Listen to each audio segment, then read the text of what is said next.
End gold buyers, మీ కష్టాల్లో నమ్మకమైన మీ ఆత్మీయ నేస్తం.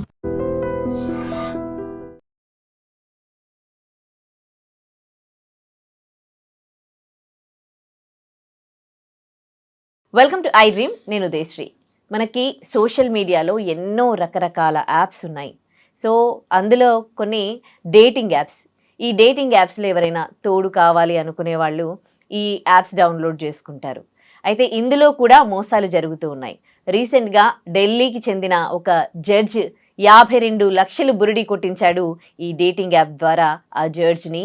అసలు చదువుకున్న వాళ్ళే ఎలా మోసపోతూ ఉన్నారు, ఇదే ఇవాల్టి మన టాపిక్. దీనిపై మాట్లాడడానికి మనతో ఉన్నారు family counsellor, public speaker and motivational speaker Rajanirama గారు. నమస్తే అమ్మ. నమస్తే ఉదయ. ఆన్లైన్ సైబర్ క్రైమ్స్ అయితే ఎన్ని జరుగుతూ ఉన్నాయో చూస్తూ ఉన్నాము. అందులో చదువుకున్న వాళ్ళే మోసపోవడం చాలా చాలా విచిత్రంగా అనిపిస్తుంది. వాళ్ళు ఎందుకు తెలుసుకోలేకపోతూ ఉన్నారు? ఎవరైనా డబ్బులు అడిగినప్పుడు ఈ డేటింగ్ యాప్స్లో కానీ ఇంకా దేంట్లో కానీ వాళ్ళకి ఆన్లైన్ కాల్స్ వచ్చినప్పుడు కానీ, కొంచెం వృద్ధులు పెద్దవాళ్ళు ఈ సైబర్ క్రైమ్ కాల్స్ అని వస్తూ ఉన్నాయి కదా, అందులో అంటే కొంచెం వాళ్ళు పెద్దవాళ్ళు, వాళ్ళకంత నాలెడ్జ్ లేకుండొచ్చు అని అనుకోవచ్చు. కానీ ఒక జడ్జి మోసపోవడం ఏంది, అది కూడా 52 లక్షలు. ఇలాంటి వాళ్ళు ఇంకా జనాలకి ఏం తీర్పు చెప్తా ఉంటారు? సో ఇట్లాంటివి చూసినప్పుడు ఎలాంటి క్వశ్చన్స్ అందరి మైండ్లలో కూడా అనిపిస్తూ ఉంటుంది. మీరు ఈ కేసుకి సంబంధించి మీరేమంటారు? ఇప్పుడు ఇక్కడ చదువుకున్న వాళ్ళు కూడా అన్నారు కదా, చదువుకున్న వాళ్ళకి లోకజ్ఞానం ఉండాలని ఏమి రూల్ లేదు, నాలెడ్జ్ ఉండాలనేది ఏమీ లేదు. చదువుకుంటాము, జాబ్ చేస్తాము, సంపాదిస్తాం, మనకు రొటీన్ బాగానే నడుస్తుంది. కానీ నాలెడ్జ్ అనేది వేరే విషయం. ఇది అట్లానే ఇప్పుడు ఈ డేటింగ్ యాప్ అన్నప్పుడు ఆవిడ వెళ్ళింది దేనికి, ఆ విషయం వేరు. అందులో ఇలా మోసాలు చేస్తారని అనుకుంటూ ఎవరు అందులోకి వెళ్ళరు కదా. ఇప్పుడు మనం ఏం ఆశించి ఆ యాప్లోకి వెళ్తున్నాము, డేటింగ్ యాప్లోకి, అదే చూసుకుంటారు. కానీ మనతో కనెక్ట్ అయిన వ్యక్తి మనల్ని డబ్బులోకి దించి మన డబ్బు మోసం చేస్తాడని అనుకుంటూ వెళ్ళరు. అవును, ఎటువంటి వాడైనా సరే. ఇక్కడ ఫస్ట్ ఆఫ్ ఆల్ మనం ఆలోచించాల్సింది ఏంటంటే, ఇప్పుడు ఒక జడ్జి అయ్యి ఉండి, మేబీ చిన్న వయసేమో అయినప్పుడు, మరి ఆవిడకి ఇప్పుడు నేను చెప్పినవి వర్తిస్తాయి. ఆవిడకి సరిగ్గా నాలెడ్జ్ లేకపోవడము ఈ విషయాల పట్ల, తర్వాత వెళ్ళింది డేటింగ్ యాప్లోకి కాబట్టి వాళ్ళు అలా చేస్తారని అనుకోకపోయి ఉండొచ్చు ఆవిడ. అయితే యాజ్ ఏ జడ్జ్ ఆవిడ ఎన్నో న్యూస్లు వింటుంటారు లేచిన దగ్గర నుంచి. ఇవే కదా హనీ ట్రాప్స్, మోసాలు ఎన్నో జరుగుతున్నాయి కదా. అంతవరకు ఎందుకు, చిట్ ఫండ్స్ వాళ్ళు కూడా డబ్బు కలెక్ట్ చేసి బోర్డు ఎత్తేస్తారు కదా. ఇలాంటివి చిన్నప్పటి నుంచి అందరం వింటూనే ఉంటాము. అయితే ఇక్కడ ఇందులో ఆవిడ డబ్బు పోగొట్టుకుంటాను, వాడు నన్ను డబ్బులోకి దింపుతాడని ఇవిడ అనుకోలేదు. కానీ అన్నీ వింటుంది కదా ఆవిడ, బయట అన్నీ వింటూనే ఉంటారు. ఒక జడ్జిమెంట్ ఇవ్వాలి ఆవిడ, రైట్ డెసిషన్ అప్పుడు తీసుకోవాలి ఆవిడ. మరి అటువంటి ఆవిడ సరే ముందేమో ఆవిడ డేటింగ్ కోసమే దిగింది. తర్వాత వాళ్ళ బంధం బలపడే వరకు వాడు మంచిగా మాట్లాడాడు, నీకు మంచి లాభాలు చూపిస్తాను, ఆ డబ్బుని ఒక దాంట్లో పెడదాం, ఇంకో దాంట్లో పెడదాము, చాలా డబ్బు వస్తుంది అంటే ఇంక ఏమేమి నమ్మవలికాడో.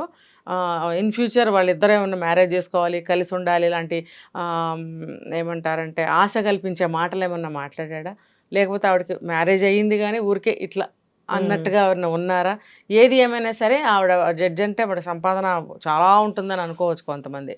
మరి వాడు అలా అనుకుని ఈవిడ దగ్గర ఉన్న డబ్బంతా తీసి ఒక దాంట్లో ఇన్వెస్ట్ చేయిద్దాము అన్న మంచిగా చెప్పి అలా అన్నాడా? లాభాలు చూపిస్తాను నీకు అది ఇదని అన్నాడట.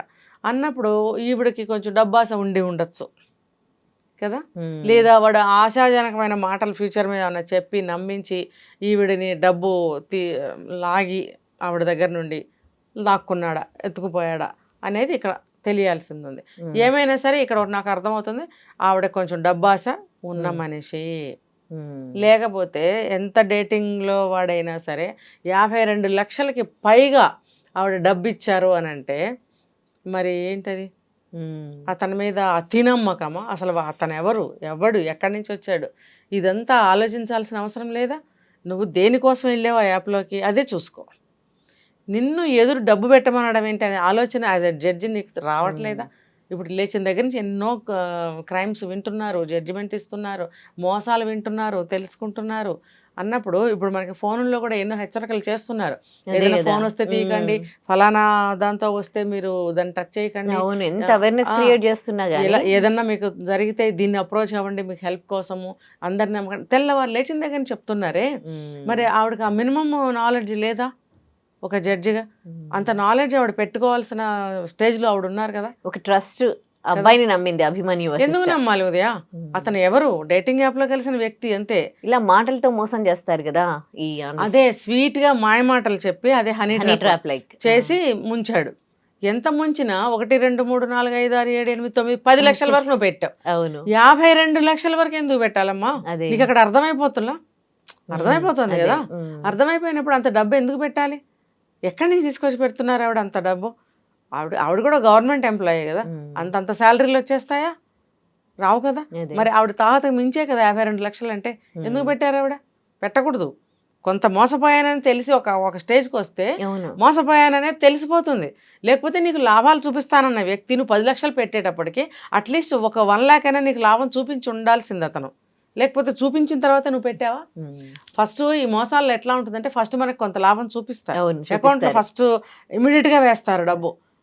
తర్వాత నుంచి ఇంక వేయటం మానేస్తారు. ఏంటంటే అందులో అవి పడిపోయాయి, దాని రేట్లు, దాని వాల్యూ పడిపోయింది, షేర్ వాల్యూ పడిపోయింది, లేకపోతే షేర్ మార్కెట్ డల్గా నడుస్తుంది, ఇలాంటి ఏదో మాటలని చెప్పి ఉమ్. మనకు లాభాలు చూపించరు. ఉమ్. మామూలుగా మనలాంటి వాళ్ళు మ్యూచువల్స్లో పెట్టినా షేర్స్లో పెట్టినా ఇలాంటి వింటూనే ఉన్నాం. ఉమ్. ఆ జడ్జికి తెలియపోవడం ఏంటి? అదే కదా.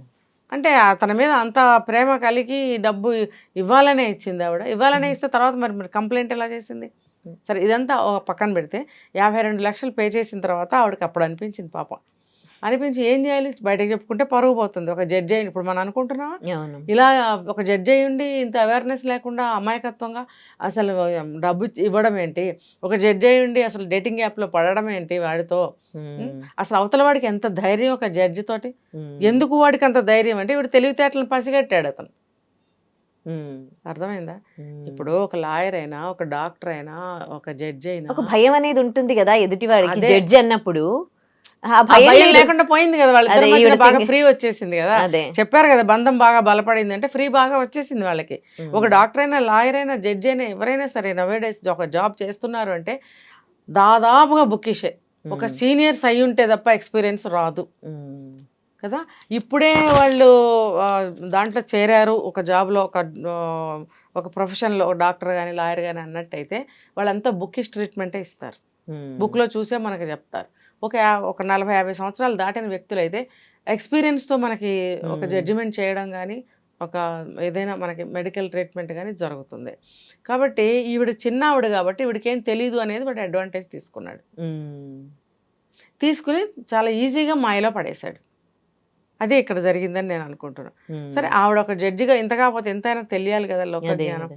తర్వాత ఏం చేసింది ఆవిడ? తన పేరు బయటకు వస్తే పరువు పోతుందని చెప్పి పని మనిషి పేరు మీద కేసు పెట్టడం కంప్లైంట్ జరిగింది. ఇప్పించింది. ఉమ్. కంప్లైంట్ ఇస్తే అక్కడ మళ్ళీ అది ఉల్టా తిరిగింది. ఉమ్. అది అది అది చట్టరీత్యా కూడా ఒక చిన్న నేరం అని అవును. చెప్తున్నారు. అది పోయింది నీదైతే ఇప్పుడు ఆ అమ్మాయి పేరు మీద పెట్టినప్పుడు ఆ అమ్మాయికి ఫర్దర్గా ఏదన్నా ప్రాబ్లం రావచ్చు ఉమ్. కదా. అవును. అది నేరమే కదా. ఉమ్. ఆ అమ్మాయికి ప్రాబ్లం నీ వల్ల వచ్చినప్పుడు అది నేరమే కదా. ఇలాంటివి కూడా తెలియలేదు ఆవిడకి. అదే జడ్జి జడ్జి అయ్యుండి కదా. తెలుసుకో ఉమ్. పోనీ నువ్వు పెట్టావు కేసు, అదే కంప్లైంట్ ఆమె ద్వారా ఇప్పించినప్పుడు బిఫోర్ దట్ ఒక్కసారి ఏదన్నా నువ్వు ఉమ్. తెలుసుకో దాని మీద నాలెడ్జ్. పరుగు పోతోంది అన్న ఫీల్ ఇక్కడ అంటే జడ్జి. ఇక్కడ ఏంటంటే ఆవిడకి ఆలోచన కూడా సరిగ్గా చేయలేని మనస్తత్వమా? మరి జడ్జిమెంట్ ఎలా ఇస్తున్నారు?